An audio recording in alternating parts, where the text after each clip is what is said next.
Ladies and gentlemen, please welcome the moderator of the session, Maithreyi Seetharaman.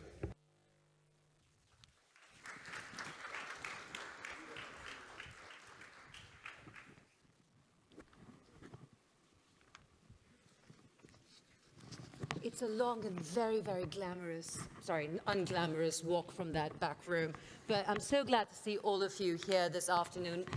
Like the announcer said, my name is Maithreyi Seetharaman. I'm a founding member of the Women's Leadership Council here at GLOBSEC, which we just announced a couple of months ago. Very excited that it's becoming core to the strategy of this organization. I'm also the founder of an editorial storytelling company based out of London, where our ethos is of rebuilding trust in our institutions. So I'm very glad to be having a conversation about an issue very close to all of our hearts. We are talking today about autocrats in the neighborhood. What exactly do we do when it comes to the playbook for democratic defense here in Europe? The strategies have been changing. We're seeing improvements, but are we moving fast enough, especially with technology moving faster than the speed of light? It's my pleasure to announce a fantastic panel that they've put together here at GLOBSEC for us. If I can invite up onto stage Pavel Latushka, Michal Šimečka, Steve Capus, Scott Carpenter, and Meurmishvili. All of you can please join me up on stage. Thank you.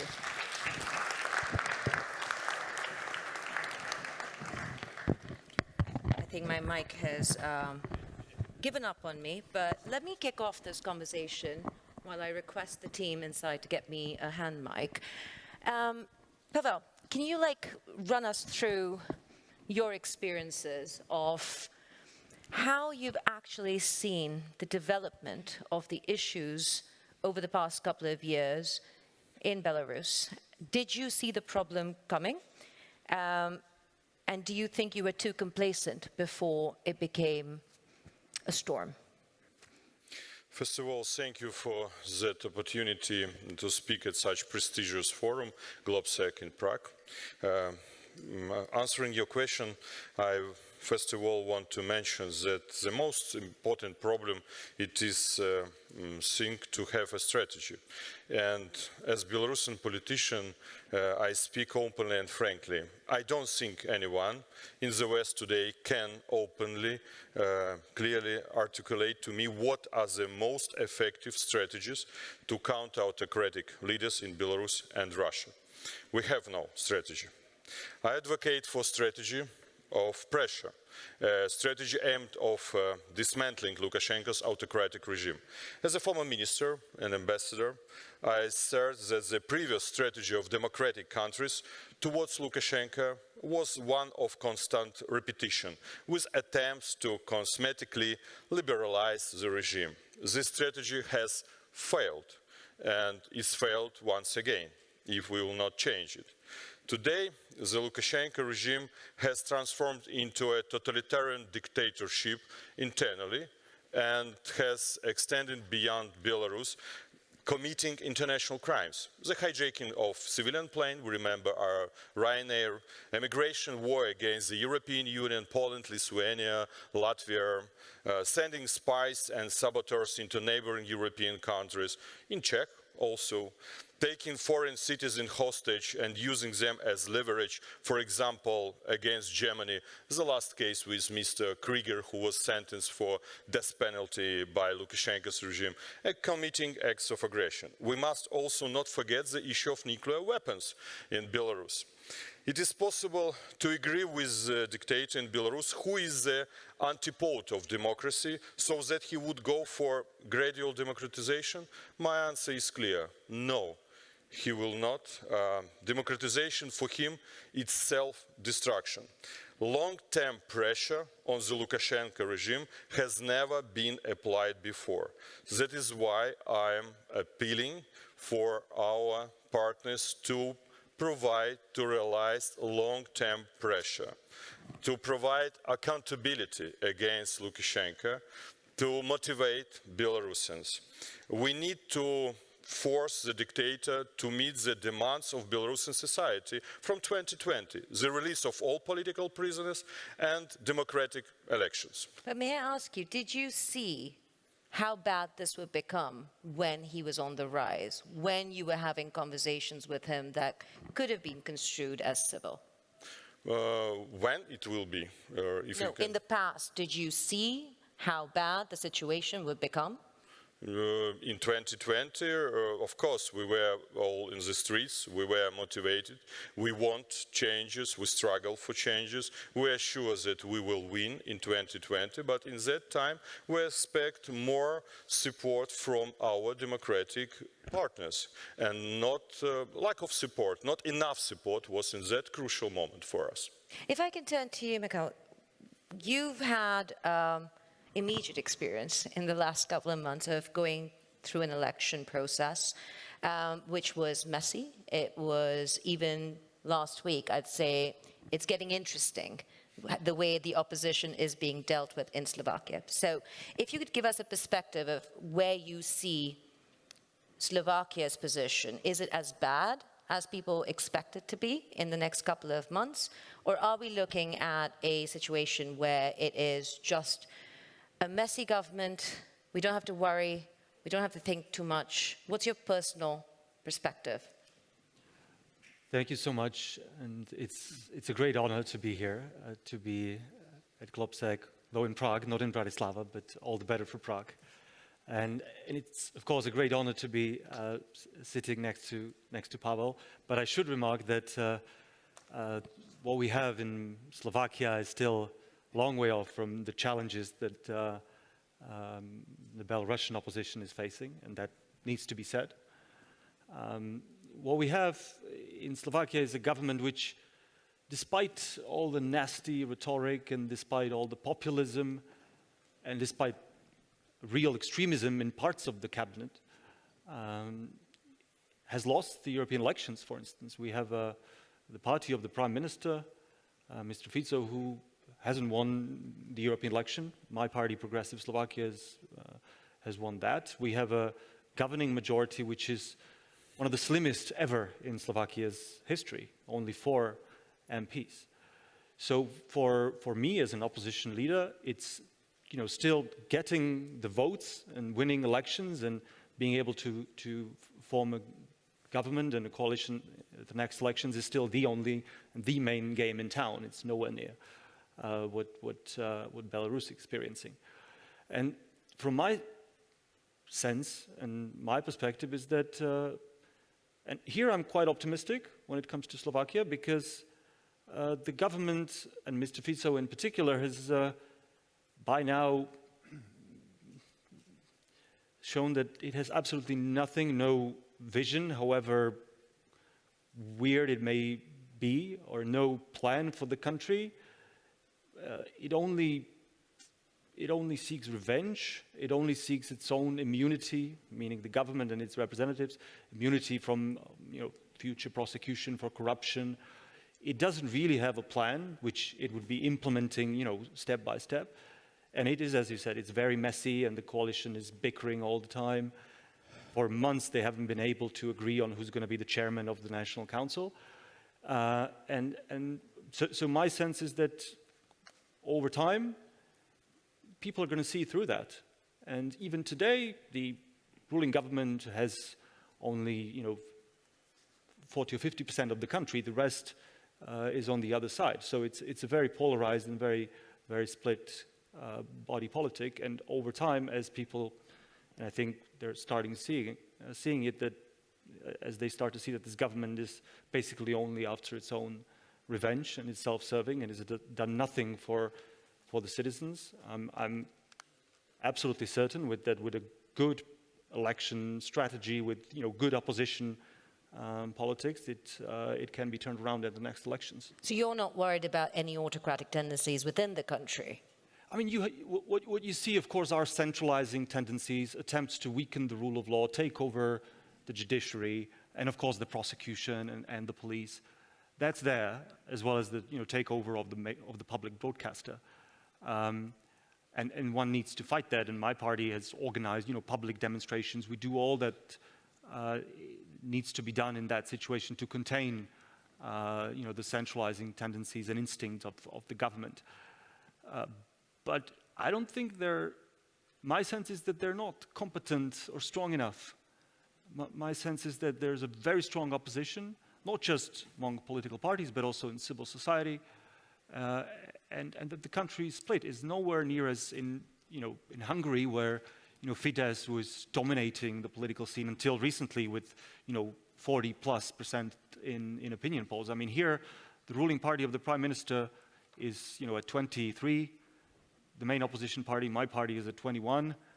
As I said, we won the European elections, so it's tight, and it's going to be like that for the foreseeable future. And then I think the chance to turn it around at the next elections with good opposition work, and with the government having absolutely no plan to make life better for its citizens, I'm optimistic. So, yeah, if I can come to you before I come to you two gentlemen.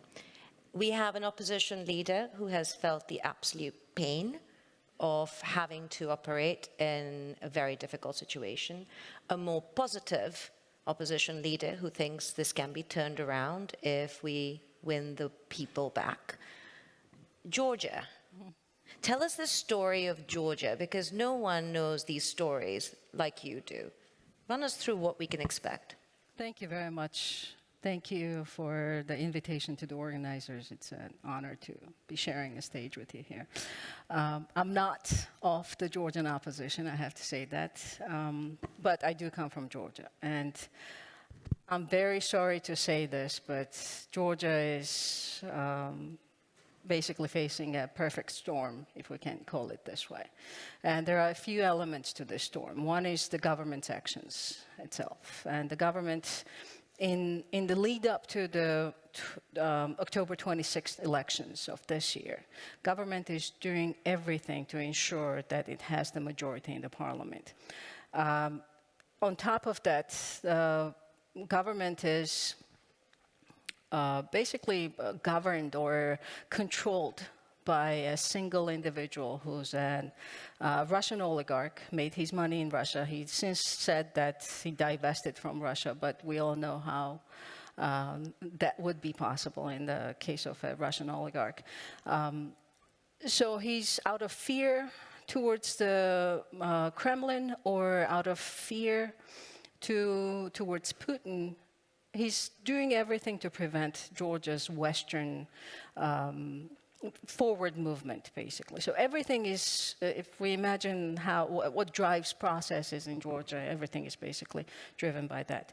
On top of this, the government approved this foreign agent law. They call it the Foreign Agent Transparency Law, but it's very often referred to as a Russian law because it's basically very similar, in some cases even stricter than the 2012 Russian foreign agent law, which we know what happened after that, basically destroyed the Russian civil society, opposition media, and all that. So Georgia is on that path with this law, and the registration process of the entities that get 20% of their funding mainly from the Western institutions and governments have to register as foreign agents in the country. So that process has started, and we don't know how it will continue once all the Western-leaning, Western-minded civil society organizations refuse to not register because they've refused to register.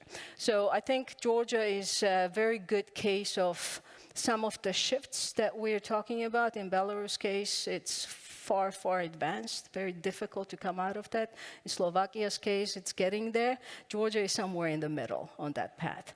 The second, very briefly, the second in this storm, I said 3 factors are converging. The second is the opposition itself. While it's very Western-minded, resonates with people, 85% of the Georgians want to join the European Union. So opposition is, for the most part, very Western-leaning and Western-oriented, but it's very fragmented. So it's very difficult to offer the voters a united front, a united alternative to the government. And based on the current surveys, the government will have more votes than any single opposition party. But if they unite, they have a chance. And I think they have a very good chance if they unite. And the third one is the West is distracted. And it's back to your point about Belarus. I don't believe that the West has a coherent, strong policy towards Georgia. for some years now, and we're seeing the results of it. I'll stop here and happy to take questions. Thank you, but I think first I want to go back to Steve, because you're heading to Georgia tomorrow. And you've had, at Radio Free Europe, journalists who are imprisoned in Russia and some released. This is a very difficult moment for storytelling and factful storytelling, especially with opposition leaders who are going into elections, or any political leader going into elections, having to deal with facts, news, and AI-prompted disinformation and misinformation, which I think Michal can attest to from the last elections. What are we dealing with when it comes to these autocrats and the new strategies that are being adopted to take power? Well, I think, first off, thank you for the invitation to come here today, and we're thrilled to be here in Radio Free Europe, Radio Liberty's headquarters city, Prague. Welcome to our beautiful city. This is a very dangerous time to be a journalist committed to covering places where there is an effort to silence opposition. There is an effort to influence or shut down any sort of independent media that might exist, depending on where we're talking about. I think these two examples of Belarus and Georgia are very interesting to examine right now. Radio Free Europe, Radio Liberty has operated in both places for a long time. We just marked our 70th anniversary of having a Belarus service, but our journalists can no longer work there safely. That doesn't mean that we've stopped our work. We continue to cover what is taking place there. Our journalists live outside of Belarus these days, but their families are still there. Their families are harassed. Their families are subjected to harassment, intimidation, sometimes violence. And yet our people remain undeterred in carrying out their mission, and it will always be such. We think that any society is better when they embrace the fundamental principle of a free press. And that's what we stand for. We're not here on this stage as social activists. We're here on this stage as journalists. And there's a difference. However, in the eyes of these autocratic leaders, we're all lumped together. We're all voices of the opposition. We're all enemies of the state. We're all trying to overthrow the government. Simply not true. But it's because we're purveyors of the truth, and obviously that is a threat to anybody who wants to silence opposition. So we're not ready to concede anything. We're going to continue, and we have continued. We're no longer operating in Russia. In Russia, we're an undesirable organization, which means that our people are subjected to the same sorts of issues. Belarus is holding 2 of our journalists in prison right now, as we speak. There is no reason for this. It's unjustified. One of our journalists has been incommunicado for more than a year and a half. We don't know what is happening with Ihar Losik, and it's inexcusable. You noted, we just were very happy to welcome home one of our journalists who was in prison for 9 months inside Russia. And also Kamashva is home now, but Ihar is still there, Andrei is still in Belarus, and Vlad Yesipenko is still in Crimea. All of which is an effort to try to intimidate us. We will not be knocked off our stride. We have got to continue to do these things.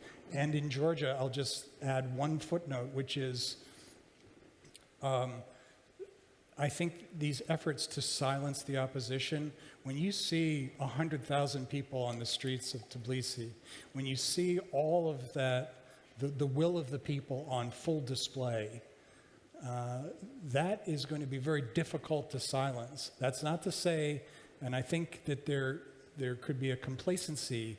Well, we've got the people on our side, and so maybe there's. Do you have the people on your side, Steve? Well, I would say, in that regard, I was speaking as somebody who might be observing the situation, and my word is, don't take any of these democratic freedoms for granted. There has got to be a continued effort. There's a huge election taking place in October in Georgia. And yes, there was a big opposition to this media law, or anti-media law, and yet the job is not done unless people continue to voice how they truly feel, and let's see what happens with the election results. But there's any number of things that have to go on, but I would say that attacks, when you see journalists being attacked, when you see them being imprisoned, that's a sign of an unhealthy society. And, you know, we've been at this for decades now. This is the kind of thing that we stand for, that we stand against, and we're going to continue to do our work. If I can ask you, Scott, before I open up the floor to questions. At a time where politicians, the trust in politicians is at its lowest, at a time where trust in journalism and journalists is at its lowest as we do our jobs, and technology is moving so fast that sometimes I think even you folks at Google can't keep up with it. When AI is now talking to AI rather than us still training AI, where does your role, as in your company's role at Jigsaw, fit in to try and kind of balance the scales a little bit for the people? At the end of the day, this is about people. Yes, well, again, thank you for the invitation. I'm really glad to be here to see so many friends out there, and really appreciate the opportunity to share my perspective. So, to Steve's point that he just made about societies that are healthy and not so much, when you go after journalists who are looking to share stories about what's taking place within your own country, where information is seeking an outlet for people who are interested in learning about new perspectives or different perspectives than what their governments are sharing. One of the things that hasn't come up yet in the discussion is the fact that there is fear about what that effort can mean inside the country, and therefore you arrest journalists, you lock them up. But you also begin to mess with the internet itself. And one of the things that I noted when Russia first went into Crimea, and we talked about, was that they immediately rerouted the internet so that it became part of the Russian internet. Before the attack on Kherson, when troops were moving close to Kherson, engineers were sent in to reroute Ukraine's internet through Russia. Why did they do that? Is to have information dominance. And I think that one of the important things is to be able to enable voices within a country to have open debate, have access to information about what's happening. And as many of you know in this room, YouTube has had some real troubles in Russia.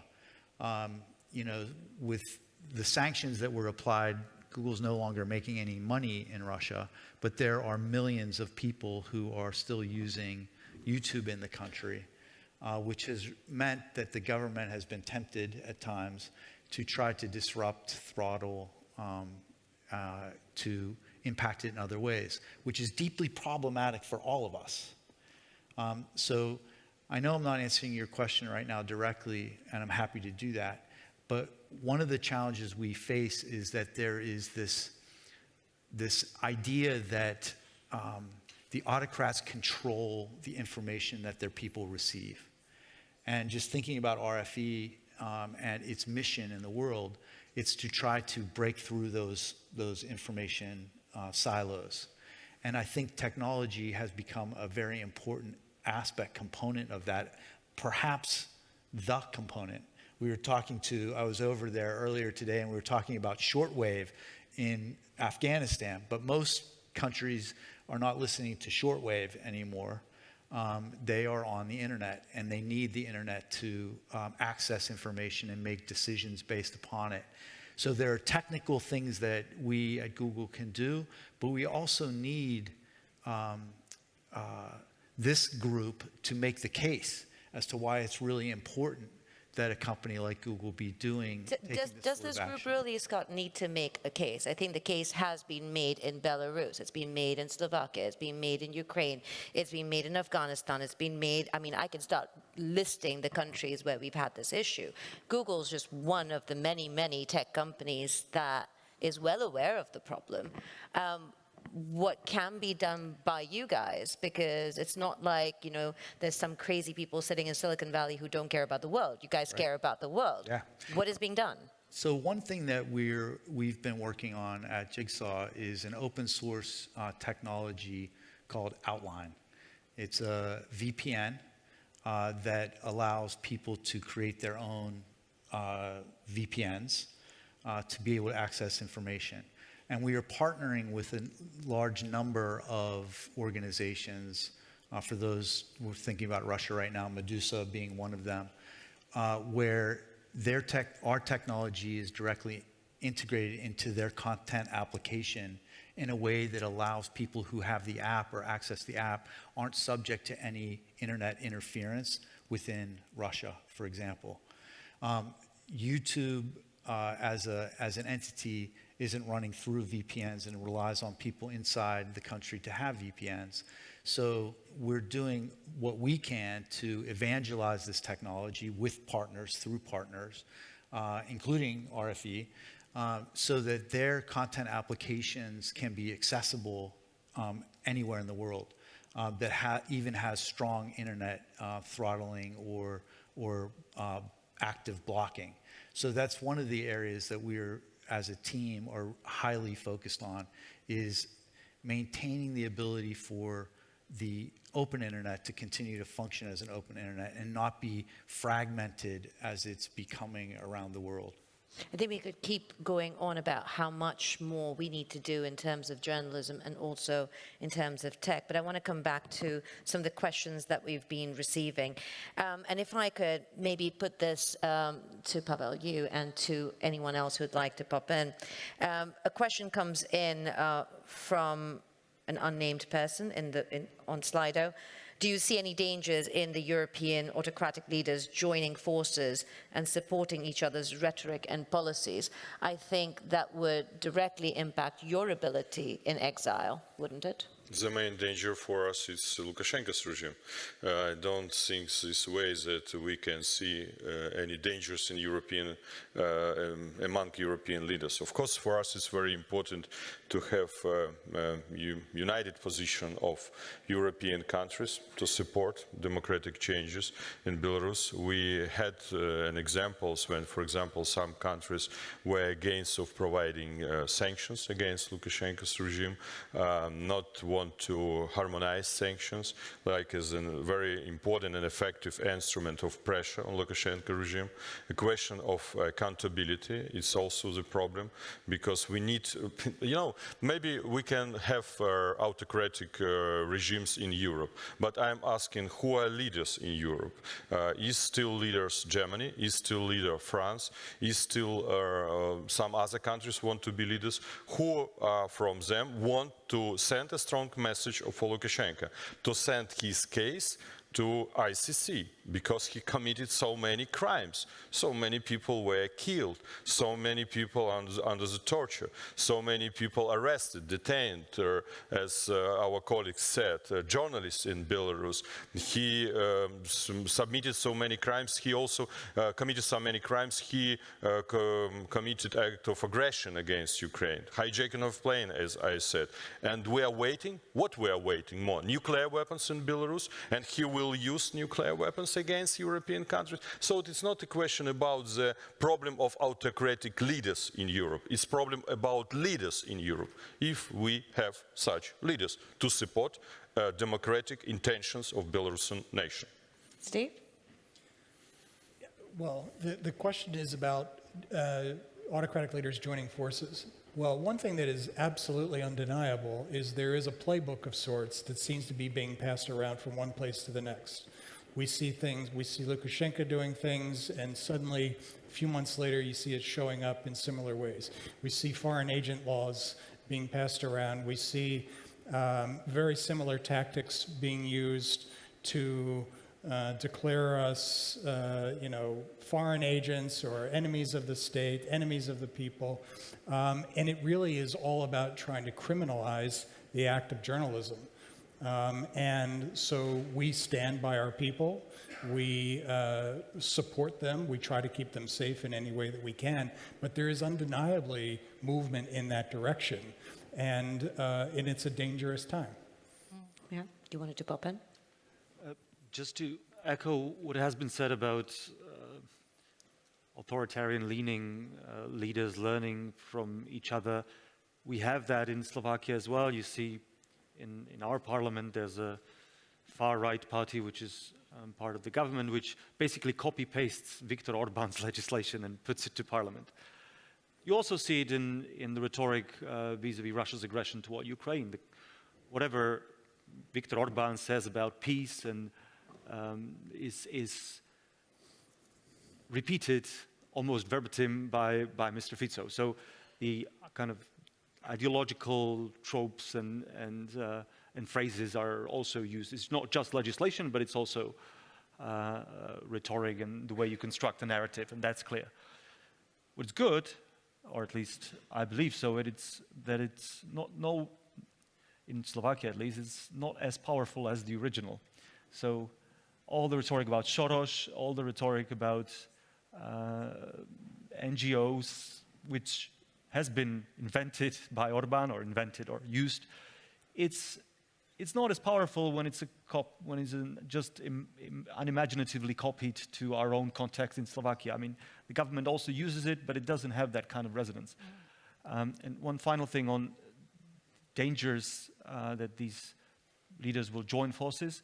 When it comes to the EU, for instance, you see our Prime Minister Fico joining forces with Orban, and what it shows is just how isolated they are on the European stage when it comes to EU decision-making. I thought, and for us, for instance, in Slovakia, people care about not being isolated. And this is not something that helps the government when they see that only Viktor Orban is actually willing to make coalitions with Mr. Fico. Are they isolated, or is this a rising trend? Because if the playbook is boring, it's boring to us maybe in this room where we're talking to each other, but you are seeing a rise in nationalism across the board. You are seeing disenfranchised citizens turn to whatever option works for them at that point. So the question then becomes, is the playbook boring, or is the playbook actually working and we're not noticing? I think, at least in my country, and of course it may be different in other countries, it's nowhere near as powerful as it was in Hungary. For instance, the Soros story and the Soros narrative. Of course, some people would believe that, and it works on some segments or some parts of the demographic, but it doesn't have that kind of that kind of appeal as it has in Hungary. So I think this sort of blindly copying methods from authoritarian countries further away might also not be as, or at least what I'm seeing in my country is not as successful as the original has been. And because if you don't have your own idea, your own vision, whatever it may be, and however misguided it may be, however dangerous, but if it's not your own, if it's not connected to the history of the country, to the people's lives and myth making and all that, it doesn't work that well if you just copycat something from a different context. That's my argument. That's your opinion. So let's find out from here what's working and not working in Georgia. For example, there's a question, and I'd like you to give a take on this question, but also a question that's come in on Georgia, where someone's, I think I've lost her at this point on this Slido, but a second question's coming about Georgia, about critical infrastructure. How should ownership of Georgian critical infrastructure by Georgian Russian entrepreneurs be addressed? So if you can give me a perspective on the playbook, yes, and also this one, I'm going to double whammy you with two questions. Okay. I think that was a brilliant question. Is the playbook boring, or is it actually working? And I would argue that if it's working, then we'll see it on the on October 26th in Georgia. Because Georgia is that brilliant case of where the population, electorate, is almost fully pro-European, and you have the government which is making alliances with Hungary and Slovakia's government, and is in opposition and basically attacking the other governments in the EU, Germany, France, you name it, the US, not in the EU, but still in the West. So if the playbook is working, because they've done everything, they've copy-pasted the Russian law, they've copy-pasted some of the Hungarian approach to media, for example, then we will see that playbook is working, because that would be a progression. But let's see. Let's hope that it's boring and people make a different decision. As for the infrastructure, I could not quite get the question. I'm going to repeat that one.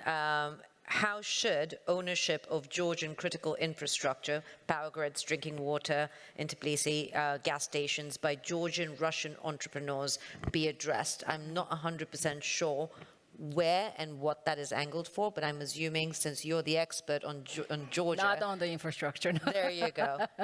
So we will the ownership of it. But Georgia is seeing a very unique challenge now. Even though the Russian companies and Russian individuals have owned companies' infrastructure during the previous government, even before that, I think now we're seeing something very different, especially after the Ukraine war, after the war in Ukraine, after the first wave of mobilization, where tens of thousands of Russians have left, in some cases with the money, and they want to invest that money somewhere else, and Georgia is a place. So unfortunately, I cannot take the question about the electricity and other infrastructure, but one thing I could say about the large critical infrastructure perspective is that Russia is building a military port in occupied Abkhazia. In Ochamchira, that's the place where I was born, my home city, basically. And we're all quiet. Nobody's talking about it. Government's not raising too much noise about it. In the West, we're not paying too much attention to it. And it's a major critical infrastructure, which is bringing the Russian Southern Fleet, Black Sea Fleet, much more south than they were before. So that's one thing I can say about infrastructure, that it's very important to pay attention what the ownership is and where it goes and who controls it. Steve, you wanted to come in? Back to the question of whether it's working or not, this is going to be a 30-second answer. Russia spends an extraordinary amount of money on trying to control messaging, trying to control propaganda, things like that. And they outspend us many, many times over. And we're not in the business of propaganda, by the way. We're in the business of peddling the truth. But here's why I say we're having some success. Scott talked about some of the technology that's being used to get inside those societies. This year alone, we've seen Navalny meet an untimely death. We've seen a very serious terror incident in Moscow. We've seen in recent weeks a serious incursion inside Russia by Ukraine. What's happened? We've seen an extraordinary spike in audience response. Not going to state media in Russia, they're coming here. They're coming to our services for our coverage. And what that says to me is that they know there is an alternative viewpoint than is what is being force-fed to them all day, every day. And they're coming to us in extraordinary numbers. I think you've just answered another question that came in, which was essentially, don't you think efforts by Radio Free Europe and the like are inherently inferior against autocrats ever tightening control of their information space? I think you've addressed that, but here's a counter question I'm going to put forward as a journalist who may have felt some of these pressures in her 20-odd year career. Trust is a two-way street. At this point, many parts of the world are looking at Western media as biased, as propagating what is good for the West and maybe not for the regions that they are broadcasting into.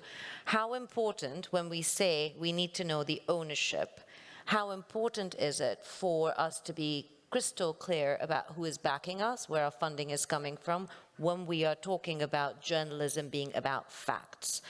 I would love the three of you to give me an idea, because at some point there's a question here, Scott, that I can throw your way as well, about whether it's also the responsibility of companies to step in some of this space to build that trust back.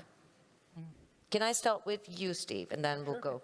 I would say it's vitally important for us to be as transparent as possible about sources of funding. We are supported. We are funded by the United States Congress. However, none of our people, including me, are government employees. We are an independent grantee. We receive our funds through a grant that comes from the United States Congress, but there are very vast divide between Congress and our operations. We should show our work. You know, when we're kids and we're doing math problems and tests, and the professor says, "Show your work," we should show our work. We should show people, and we don't do a good job at this all the time, the lengths at which we go to investigate stories. We should not hide behind anonymous sources where possible. We should do our best to let people know the quality of the work that we're doing.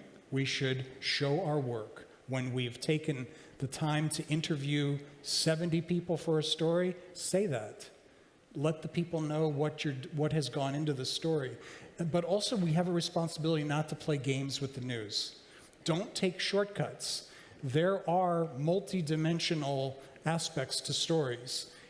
Do your best to respectfully and adequately represent different viewpoints. We're, as I said at the very beginning, we're not social activists, we're journalists. Where we will rapidly lose our relevance with these audiences is if we are simply viewed as a mouthpiece, in our case, a mouthpiece for the United States. Why would that be necessarily of any relevance to somebody who is 28 years old inside Belarus? It's an interesting viewpoint, but if that's all we do, we're doomed to irrelevance. We've got to do programming and stories that remains relevant, and when we cover these governments, when we cover them, treat them with respect, at least put their positions out there. Don't take shortcuts with the news. Go back to old-fashioned fourth estate business. Yeah? Okay. Either which way? Yeah, so one of the things that we've also worked hard on with partners in different contexts, the one I want to talk about is Ukraine right now, is something called pre-bunking. And the idea is there's a lot of information that flows, and some say it's disinformation, some say it's misinformation, some say it's fact. But the issue is that it's encountered in very complex contexts, which has real meaning for people and on the ground and in situations in which they find themselves. So in Ukraine, for example, we partner with a number of different organizations there to advertise these ads that included the 3 most used tactics to manipulate people online. And it was just to create a deeper resilience to that manipulation.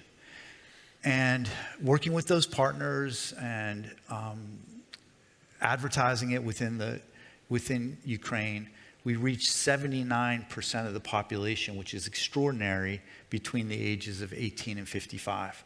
And there was profound engagement with these ads. I think pre-bunking as a concept is something that we can also work with others. The techniques and the research that's been done proves that it's an effective way at creating that resilience. It just needs to continually be something to reinforce and focus on. So that's one promising area where I feel like on the offense and on the defense, we can do in many other places. So we did a large campaign ahead of the European elections with a lot of partners in Brussels and elsewhere, and that too showed a lot of reach and impact. So very excited about that type of work and looking to expand it. Those partnerships are going to be critical to safeguarding democracy. Yeah, you wanted to? Just to circle back to what Steve said about journalism, I think because of the 24-hour cycle, it's so fast. Everything's happening so fast. We're basically seeing how the war is evolving or developing in the Ukraine real time, basically. It's very difficult to have this way of explaining things as a journalist. And I think that's the aspect that is missing in some of the reporting. I'm not talking about the hard news reporting, something happens, you say it, but then to give this comprehensive view of all the sides is getting lost in this noise and in this speed.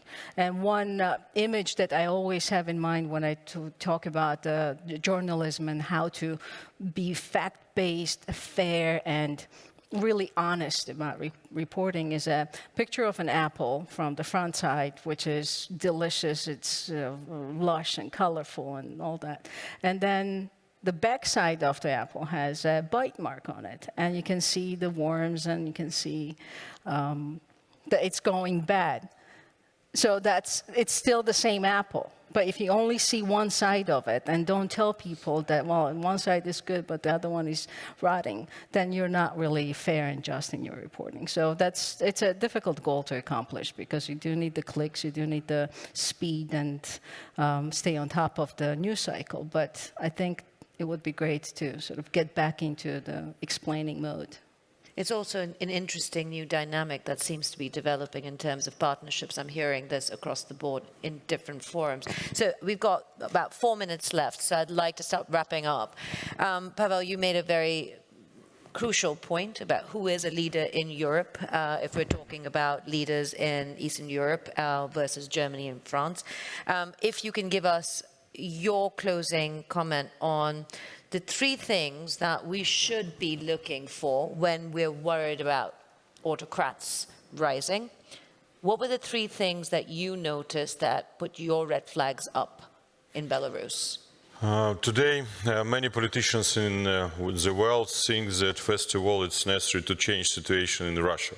But I propose to start from Belarus. 97% of Belarusian people for the independence in my country. I'm sure that is not enough resources today for Russia to occupy Belarus. So first, it's need to have a strategy. We don't ask if F-16s, we don't ask Leopards. We are asking only about accountability and give us a chance to split elites. One day Lukashenko said to me that he will strangle me if I betray him. I don't want to strangle him. I want him to see in The Hague. And I'm sure that Belarusian members of the government don't want to be passengers in this train, Minsk, The Hague. Last word is yours. Yeah. Thank you so much. If I may be so bold, I'll also try to very quickly answer the question. I would love it if you did. Why do you think Slovakia is experiencing such a decline in support for liberal values? It's a great question because the answer, it doesn't. There is no decline in support of liberal values. It's pretty much the same as it always been. And my party, which is a liberal one, is now the strongest liberal party in Europe when it comes to the share of votes. But what is dangerous, and this is also going to the questions of what should we look at and what are the threats and what are the challenges for, say, the opposition in this case. The government, and Fico in particular, would want to make the political conflict about his sort of nationalist, conservative, socialist policies and outlook versus the liberals, and make it about cultural warfare, make it about gender, make it about LGBTIQ rights. And we are a proud liberal party with actually same-sex marriage in our electoral program, still getting 20% of the vote almost. But I think what Fico wants is to create this sort of permanent cultural conflict and polarization, because that's the way he stays in a majority. And I think it is a trap, and we need to cut through that propaganda. And in addition to advocating our liberal cause, we should be telling voters, including his voters, that the government is doing nothing to make people's lives better. And I think that's the way, and this is the second question, also to sway some of the voters of the coalition. And the red flag would be if they try to scramble a constitutional majority in parliament to change the election code, as has happened in Hungary. That would have been a red flag, but for the moment they don't have the votes. That leaves you three with 30 seconds to answer a wonderful question, which is going to be your final one. Could you talk a little bit about European democratic defense in the face of another potential Trump presidency? 10 seconds, folks. Steve, you can do this. I am not going to go there. What I will say is societies are much better when they open themselves up to free press, to members of the political opposition, and those are the stronger societies on the planet, and those I think can be the beacons for change, and that's, we're here to cover all of it, and we do it with respect and appreciation for the opportunity to do so. It's the audiences have given us this chance to stay relevant, and the last thing I'd say is free Ihar, free Andrei, and free Vlad. You're here. You're here. Scott, quick one sentence. I am confident in the resilience of American democracy, and I think Europe should be too. Your last word, two words. Double down on that. 2 words. Well, it's more than 2, but... One sentence, come on. To save some of those countries that we're talking about now, to save the democracy of those countries, help Ukraine win. That victory is going to determine many things, including in my own home country of Georgia. So if any message goes out of this room, that's the message. Help Ukraine win. Thank you all. Give them a round of applause. That's brilliant.